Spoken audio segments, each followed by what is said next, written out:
how do you explain when things don't go as we assume? Or better, how do you explain when others are able to achieve things that seem to defy all of the assumptions? For example, why is Apple so innovative?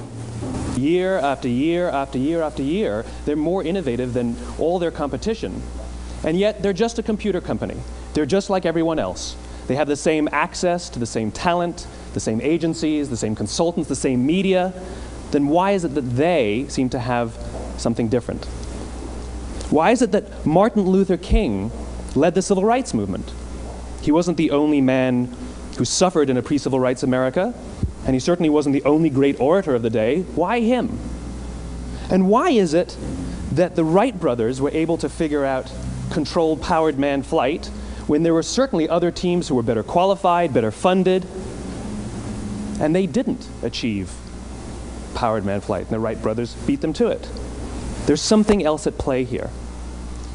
About 3.5 years ago, I made a discovery, and this discovery profoundly changed my view on how I thought the world worked, and it even profoundly changed the way in which I operate in it.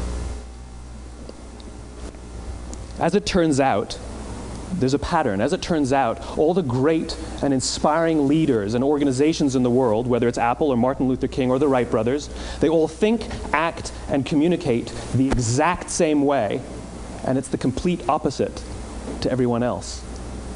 All I did was codify it. And it's probably the world's simplest idea. I call it the golden circle.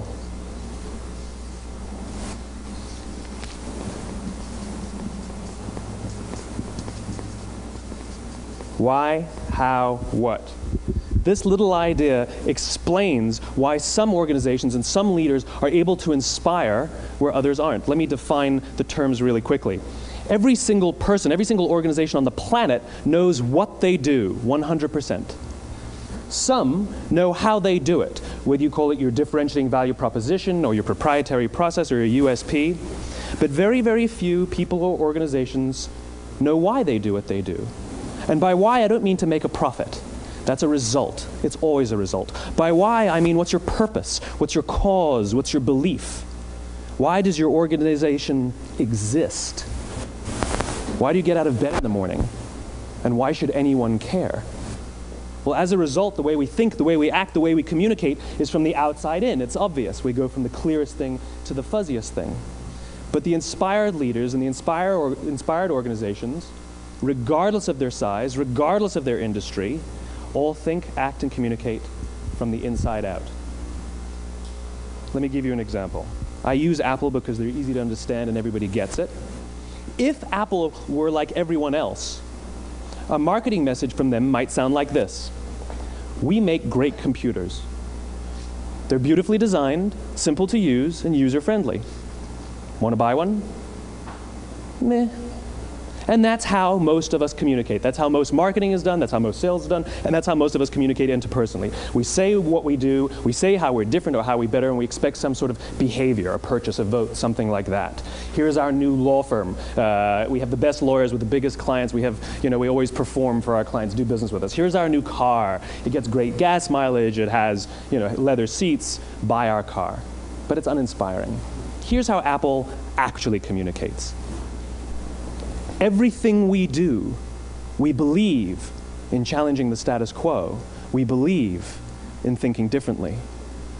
The way we challenge the status quo is by making our products beautifully designed, simple to use, and user-friendly. We just happen to make great computers. Want to buy one? Totally different, right? You're ready to buy a computer from me.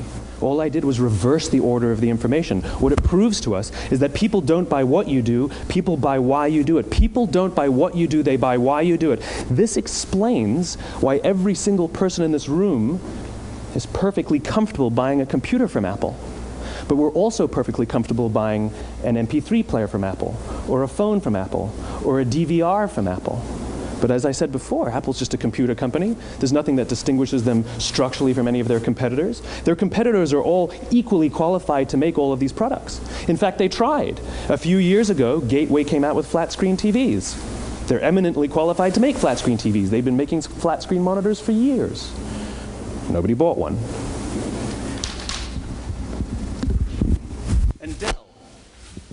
Dell came out with MP3 players and PDAs. And they make great quality products, and they can make perfectly well-designed products, and nobody bought one.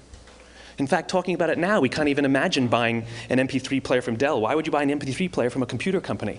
But we do it every day. People don't buy what you do, they buy why you do it. The goal is not to do business with everybody who needs what you have. The goal is to do business with people who believe what you believe. But if you don't know why you do what you do, and people respond to why you do what you do, then how will you ever get people to vote for you or buy something from you, or more importantly, be loyal and want to be a part of what it is that you do? Again, the goal is not just to sell people who need what you have. The goal is to sell to people who believe what you believe. The goal is not just to hire people who need a job. It's to hire people who believe what you believe. I always say that, if you hire people just because they can do a job, they'll work for your money. But if you hire people who believe what you believe, they work for you with blood and sweat and tears. And nowhere else is there a better example of this than with the Wright brothers. Most people don't know about Samuel Pierpont Langley. And back in the early 20th century, the pursuit of powered man flight was like the .com of the day. Everybody was trying it. And Samuel Pierpont Langley had what we assume to be the recipe for success. I mean, even now, you ask people, why did your product or why did your company fail? And people always give you the same permutation of the same three things. Undercapitalized, the wrong people, bad market conditions. It's always the same three things. So let's explore that. Samuel Pierpont Langley was given $50,000 by the War Department to figure out this flying machine. Money was no problem. He held a seat at Harvard and worked at the Smithsonian and was extremely well connected. He knew all the big minds of the day. He hired the best minds money could find, and the market conditions were fantastic. The New York Times followed him around everywhere, and everyone was rooting for Langley. And how come we've never heard of Samuel Pierpont Langley? A few hundred miles away in Dayton, Ohio, Orville and Wilbur Wright. They had none of what we consider to be the recipe for success. They had no money. They paid for their dream with the proceeds from their bicycle shop. Not a single person on the Wright brothers team had a college education, not even Orville or Wilbur. And the New York Times followed them around nowhere. The difference was Orville and Wilbur were driven by a cause, by a purpose, by a belief. They believed that if they could figure out this flying machine, it'll change the course of the world. Samuel Pierpont Langley was different. He wanted to be rich, and he wanted to be famous. He was in pursuit of the result. He was in pursuit of the riches. And lo and behold, look what happened. The people who believed in the Wright brothers' dream worked with them with blood and sweat and tears. The others just worked for the paycheck. And they tell stories of how every time the Wright brothers went out, they would have to take 5 sets of parts because that's how many times they would crash before they came in for supper. And eventually, on December 17th, 1903, the Wright brothers took flight. And no one was there to even experience it. We found out about it a few days later. And further proof that Langley was motivated by the wrong thing, the day the Wright brothers took flight, he quit. He could have said, that's an amazing discovery, guys. Now I will improve upon your technology. But he didn't. He wasn't first. He didn't get rich. He didn't get famous. So he quit. People don't buy what you do, they buy why you do it. And if you talk about what you believe, you will attract those who believe what you believe. Well, why is it important to attract those who believe what you believe?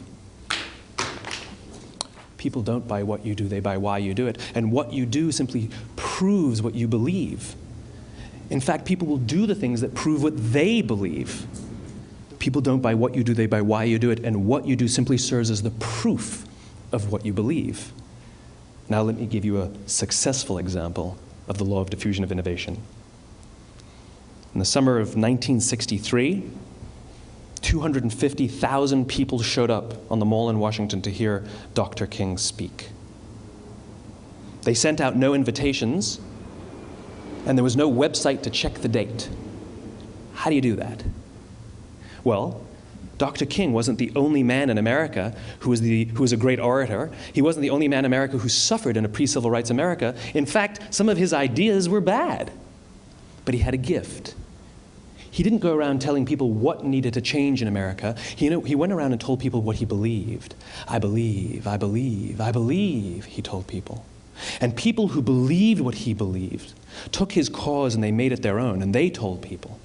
And some of those people created structures to get the word out to even more people. And lo and behold, 250,000 people showed up on the right day, on the right time to hear him speak. How many of them showed up for him? 0. They showed up for themselves. It's what they believed about America that got them to travel on a bus for 8 hours to stand in the sun in Washington in the middle of August. It's what they believed, and it wasn't about black versus white. 25% of the audience was white. Dr. King believed that there are 2 types of laws in this world, those that are made by a higher authority and those that are made by man. And not until all the laws that are made by man are consistent with the laws that are made by the higher authority will we live in a just world. It just so happens that the civil rights movement was the perfect thing to help him bring his cause to life. We followed him not for him, but for ourselves. And by the way, he gave the I have a dream speech, not the I have a plan speech. Listen to politicians now with their comprehensive 12-point plans. They're not inspiring anybody. Because there are leaders and there are those who lead. Leaders hold a position of power or authority, but those who lead inspire us. Whether they're individuals or organizations, we follow those who lead not because we have to, but because we want to. We follow those who lead not for them, but for ourselves. And it's those who start with why that have the ability to inspire those around them or find others who inspire them. Thank you very much.